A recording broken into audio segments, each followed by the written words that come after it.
investment bank in VA, and I was reporting to this lady. She seemed very nice to me, but along the line she would go back to my boss and to the superior and say things about me.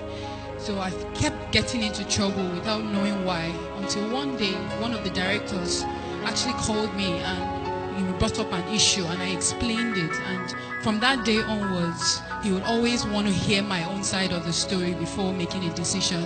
So I saw that guy as somebody that was looking out for the interest of anyone that was oppressed. He didn't like to see people oppressed, and because of that we became very close as like friends. I'll go to his office. He was a director. He wasn't staying in my office, but we needed to interface with him often.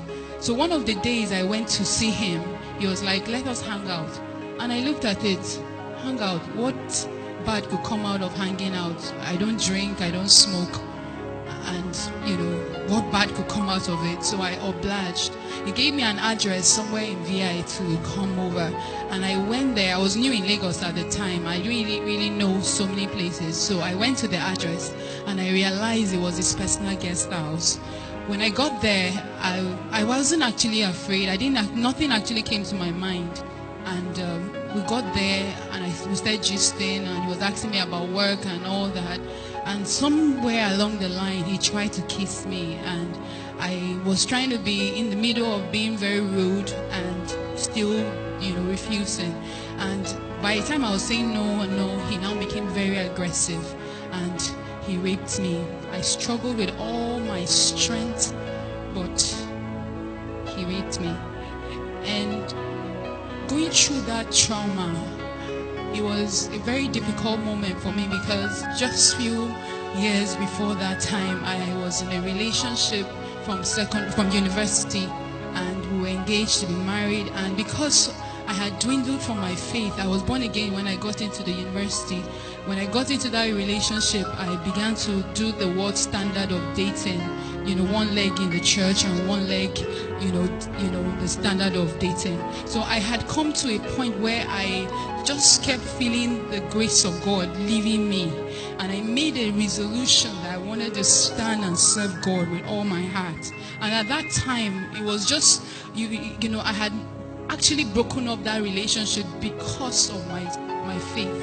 And I came to Lagos year in and year out. I was not involved in any relationship. I had made up my mind to keep myself. So when this thing happened, it was really traumatic for me, because I had succeeded for a couple of years and I was having to deal with that. While I was going through that trauma, I couldn't tell anybody. I couldn't tell my colleague. The only person I told was that same boss of mine that used to, put me into trouble. I was really distraught. So I went to her. She saw me really sad and she spoke with me, and I told her, but I didn't tell her who it was. But it happened on the 22nd of December, and the few weeks after, on the 31st of that same month, I went for crossover service, and I was burdened. I had so much pain in my heart. I just needed to cry out, and I cried to God in that service, and I repented. I asked God for forgiveness, because I kept blaming myself for obliging that visit. And as I kept crying and begging God for to cleanse me, to help me, to heal my heart, I came back from that service really feeling free, because I could get myself back again. Because throughout that period when this happened, it was like I was going crazy. A car would actually almost knock me off. The whole incident just kept playing back in my mind, and the trauma was unbearable. So I was going through that incident when I got back on the 1st of January, and I was in my room and I was feeling uncomfortable. So I was like, maybe what's happening? I said, maybe it's because I've not been involved in such an act for such a long time. That's why my body's responding this way, because I was feeling a lot of pain and discomfort. So I now walked down to the hospital, just few streets away from my place, and the doctor did some tests. I told him what happened, and he did some tests, and he said, well, if it is what he's saying, it seems like I'm pregnant, but it's actually too early for him to dictate, so I may have to come back some few days after and check or do a scan. And I went back again, and they realized I was pregnant. And the trauma of it at that point, I thought the rape was bad, but this, I I never imagined it in my life, because when I was growing up, I remember I used to always tell myself, I said, Iveren, the day you ever try having an abortion, that's the day you die. And I was one of those names, those children they used to train other people's children. I was very, I'm not adventurous. I think I analyze my movement. I do everything as one that has wisdom. So at this point, not in my secondary school, my primary school, my university, now I'm working. This is the time that such a thing is happening to me. I was really, really down. And while I was thinking of what will happen, I was saying my parents will kill me. I was really, really down. And then he kept trying to talk to me. He kept trying to call me. I wasn't picking his call. One of the days he called the office, because he was just the director of the company, not a personal staff. He called the office and I had to talk to him because he went through the phone. And when he called me and I said, telling me, I broke out into tears and told him what the outcome of what had happened was, and he said I should come and see him.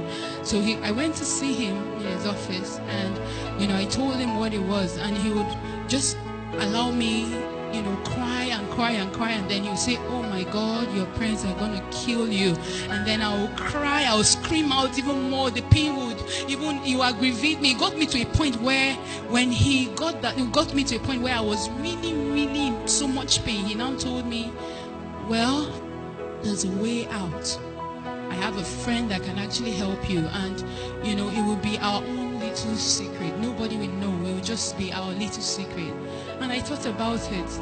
Nobody will actually know. My parents won't know. People that have known me all the years will not feel that I was pretending all this while. They would, it was just an easy way out.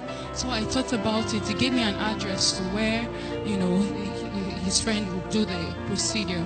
And I went to the hospital. Why I went to that hospital was, I remember on my way going there, I remember that word I used to say. The day you ever try doing this, that's the day you will die. I remembered it and I asked God, I said, God, it's not my fault. It's not my fault. This thing happened to me. It was not my fault. Just forgive me. And I just said that, and, I went ahead. When I got there, the doctor, began the procedure, and at some point I was unconscious. I remember I just said, Lord, forgive me for what I'm about to do, and I became unconscious. And then in the seconds that followed, I died. I saw myself lying down in the same hospital, and I was lying down there, and I was standing, and I could see two of me standing. I couldn't understand, how can I be the same person standing and also be the same person lying down? While I was trying to understand two of me, I've been in this earth for a very long time. I've never seen myself in two places, and I was trying to understand it. In the seconds that followed, I got caught up in the air. And I started rejoicing. I said, oh, thank God, because I know heaven is up there. But as I was rejoicing, as I was heading up, the next day I started heading down again. We said heading down, it was a pit.